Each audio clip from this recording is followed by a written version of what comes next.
Bienvenue Elisabeth.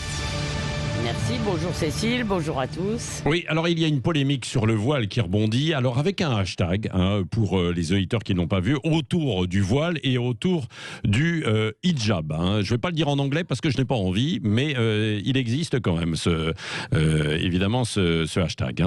Oui, alors ce hashtag c'est Hands off my hijab, ça veut dire touche pas à mon voile, et c'était en tête des trend topics hier soir. C'était vraiment, ça avait beaucoup de succès sur Twitter. Alors c'est encore une leçon de maintien qui nous vient d'Amérique. Il a été lancé après le vote du Sénat, le vote par le Sénat français des amendements que vous avez évoqués, qui interdisent le voile aux mineurs et aux accompagnatrices de sorties scolaires. Donc il a été lancé par une élue démocrate du Minnesota, Ilhan Omar, qui a posté sur TikTok une vidéo de soutien à ses sœurs françaises, ses sœurs musulmanes donc.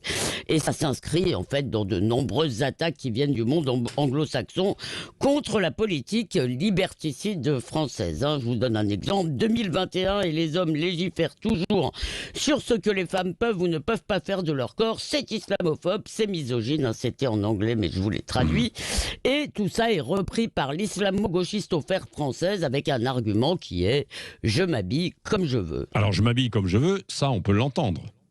Oui, bien sûr, et d'ailleurs, il ne s'agit pas d'une polémique minable ou d'un énième délire français autour du voile, comme le dit un ancien correspondant du Daily Mail anglais, mais c'est un grand et beau débat entre deux conceptions de la liberté et de la communauté politique. D'un côté, alors du côté américain, mais aussi suédois et dans toutes sortes de pays, les droits des individus priment, chacun fait ce qui lui plaît. De l'autre, ils doivent céder devant le droit de la collectivité, ils doivent s'adapter à l'identité du pays, et ça, c'est la position française traditionnelle qui est incomprise non seulement au-delà de nos frontières, mais par beaucoup de musulmans, de musulmanes.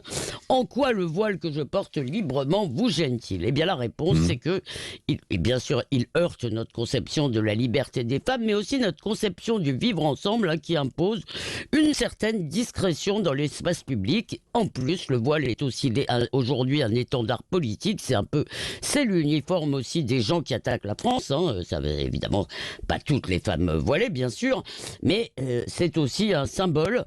Et notre difficulté, c'est bien de distinguer entre le voile qui est purement religieux, spirituel, et le voile politique qui est un symbole de ce séparatisme que nous voulons combattre. Alors, ces deux amendements votés par le Sénat, vous l'avez dit, ne seront pas retenus. Alors, pour le premier, vous avez parlé, Cécile, du voile des fillettes, mais en fait, le problème, c'est que le Sénat a interdit le voilement des mineurs. Ça veut dire jusqu'à 18 ans.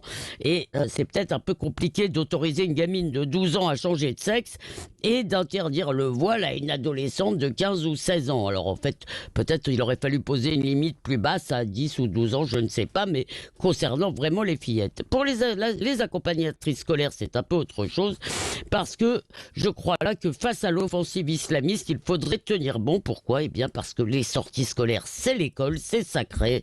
Et là, il ne doit pas y avoir de voile au nom précisément de l'émancipation, parce que ce n'est pas une brimade, cette affaire de voile, il faut le redire à nos compatriotes musulmans, c'est aussi une promesse d'émancipation, et surtout ça montre peut-être qu'en le forçant à s'adapter, à se réformer, eh bien oui, la France pourrait être une chance pour l'islam. Oui, merci, le regard libre comme chaque matin d'Elisabeth Lévy. Alors c'est vrai que